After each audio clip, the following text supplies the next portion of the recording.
صنفان من اهل النار، اخره کې به داسې دوه ډلې پیدا شي او دواړه به جهنمیان وي. فرمایلی دي من اهل النار، دواړه به جهنمیان وي. په هغې کې یوه ډله ونساء کاسیات عاریات، هغه زنانه چې په ظاهره خو به لباس اچولی وي خو د لباس باوجود به هم د دې جسم ټولو ته ښکاري. مطلب باریک لباس پې اچولی وي، لنډ تنګ لباس پې اچولی وي، د جسم زیب و زینت او بناوټ هر څه به خلکو ته ښکاري.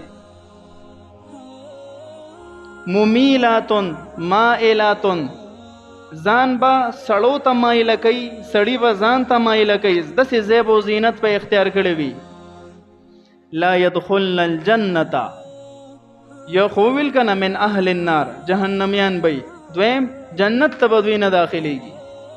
ولا یجدن ریحها، جنت ته داخلیدل څه کوي؟ د جنت چې کومه خوشبو ده اب هم نه محسوسوي.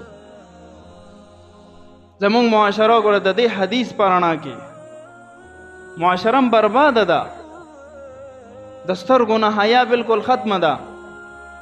خو چا ته چرته ووایه په خاندان کې چې بی ښکلې بورکا اچوه چې ته پکې پټی، زما نیت صفا دی. وی د فاطمې رضی الله عنها نه ستا نیت زیات صفا دی، د عایشې رضی الله عنها نه ستا نیت زیات صفا دی چې هغوی د پردې اهتمام کوي او ته د پردې اهتمام نه کوي.